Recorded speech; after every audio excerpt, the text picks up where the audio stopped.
par devoir de vérité et pour la postérité, pour les pas de l'histoire, vous avez l'obligation de tenir ce procès, bon an, mal an, afin que ton premier ministre génn wax sénégalais yi keroog bu muy dem suite boobu bañ jiñ ko fa futteeku ak def naka su dul noonu kan moo ko comploté woon. Il nous faut ce procès. Il nous le faut. bu fekkee li nga wax dëgg la ci yow. bu fekkee li nga wax dëgg la ci yow. Il nous le faut. À défaut, et je parle à Pastef. bu fekkee effort yi Ousmane Sonko def yëpp via son premier ministre. bu fekkee effort yi muy def yëpp via son ministre de la justice du moins via son parquet.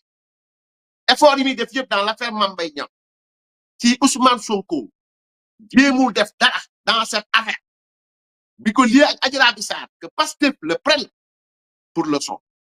Il a quelque chose à se reprocher. Il a peur de tenir ce procès parce qu'il a menti ou bien il avait menti aux Sénégalais en 2021. Donc, parlant de féminicide, oui. Parlant d'atteinte, oui. Mais aussi, il faut que nous l'air.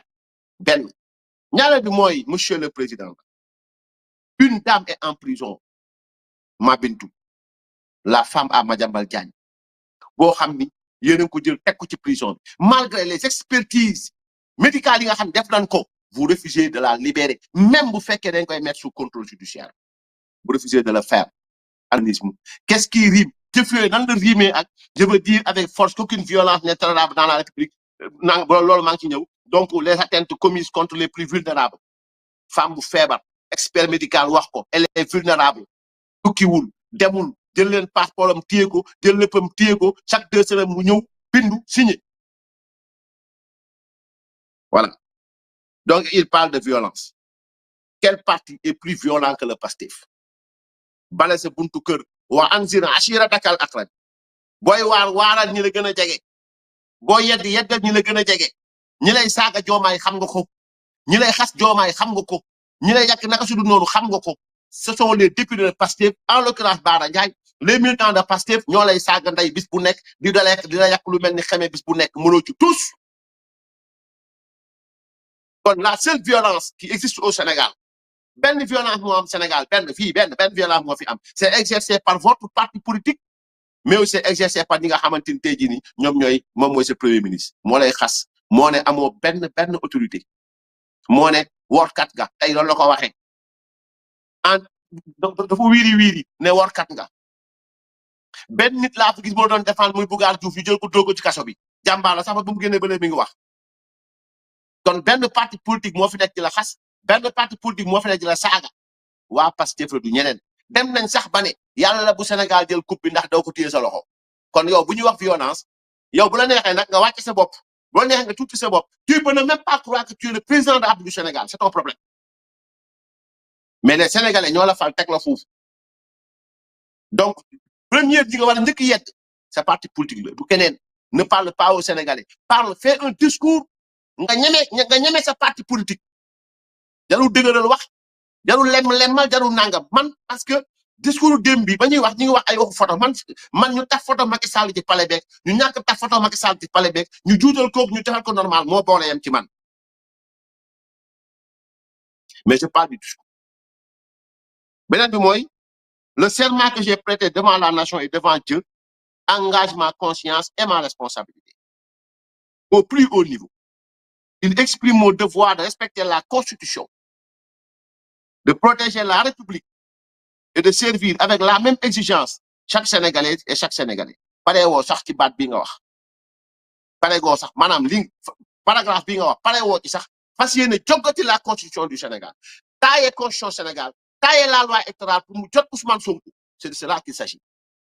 Effacer le Conseil constitutionnel comme le veut Ousmane Sonko, réadapter la loi électorale comme le veut Ousmane Sonko et écarter les Sénégalais. ba benn Sénégalais du ci am droit parce que 130 députés automatiques ngeen am ay robots yoo xamante xamuñu liggéey gi ci riir na ñëw na saf rek. Donc mon cher président, on vous a confié un pays qui a des règles qui fonctionne normalement. Le Conseil constitutionnel fonctionne normalement. Et si on devrait aujourd'hui aller dans le sens de réformer, qu'on demande au peuple sénégalais son avis. Et que l'opposition sénégalaise, si elle préfère s'endormir, ñom ñoo xam.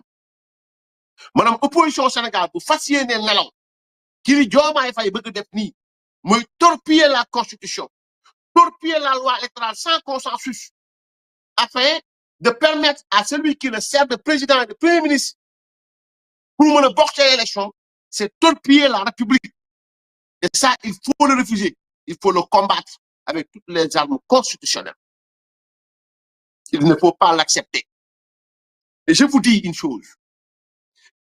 te ngeen xam ko ngeen xamee ko noonu Diomaye moo gën a garaaw fuuf Sonko chaque jour moo wax leen ko. C'est-à-dire caresser Diomaye dans le sens des poils, tirer sur Ousmane Sonko, c'est creuser sa propre tombe. Ça, je vous le dis, te boobu ba léegi maa ngi koy wax. Il y a de cela 3 à 4 mois newoon naa leen fi ñu jëm mooy modifier la loi électorale. ku dem sama page Facebook fekk ko fa. dañoo daje ci ministère de la justice toog fa tënk ko fa waxtaane ko lii la ñuy teg bu ñu jógee teg lii bu ñu jógee bu lii sottu ñu teg lii bu lii sottu ñu teg lii. Notre code électoral est un code de consensus. Notre code électoral est un code consensuel. Code la boo xamante ni dañuy toog ñu waxtaane ko. bi Karim Wade waree dellu si Sénégal nekk candidat ñu ngi koy nuyu di ko ziar di ko jaajëfal bu baax a baax di nuyu waa parti démocratique sénégalais di nuyu ñoom Nafi Diallo ak tous les militants du parti démocratique sénégalais.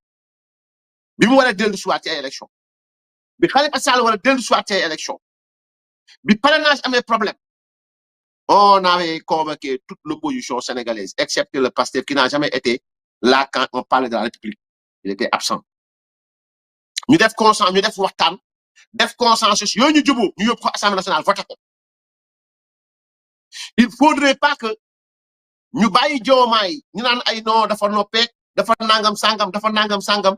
Il est plus grave moo gën a garaaw fuuf Ousmane Sonko parce que kee moom Sonko moom ab dof buñ peinture la lu mu bëgg a def da koy wax te man loolu laa ko nawee nag ci sincérité ci jëfam moom bu la defee noonu def na la noonu parce que noonu dañ koy respecté nga si ennemi da nga koy respecté man li tax ma respecté ko ci loolu mooy li mu bëgg def da koy wax bu la non la ba mu bëggee effacé kii nu mu tudd sax ba mu bëggee effacé comment dirais-je Abdou Nguer da koo def ba mu bëggee xeex presse bi da leen ko wax ba mu bëggee def nangam da koy wax moom lépp lu mu bëgg def da koy wax il est sincère même dans ses idioties il est sincère mais kii c'est-à-dire waa ji du wax mii kër la ci biir noppem bi nag naan kan nangam sangam bu mbaxane juróot mu daw sëgg nangam sangam yàlla xam na ni moo gën a garaaw téeméeri yoon Ousmane Sonko.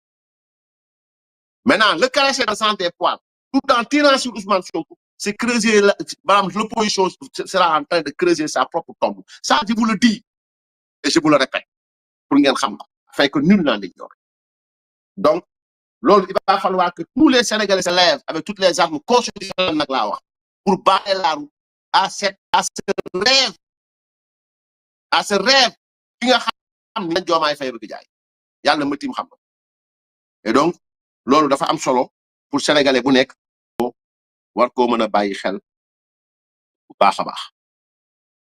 Donc man lii laa amoon ci loo xam ni bëgg naa ko tontu le reste ni ñu koy waxee sax le reste moom discours la boo xam ni lui seul croyait en ce qu'il disait. Bref damay ñëw ci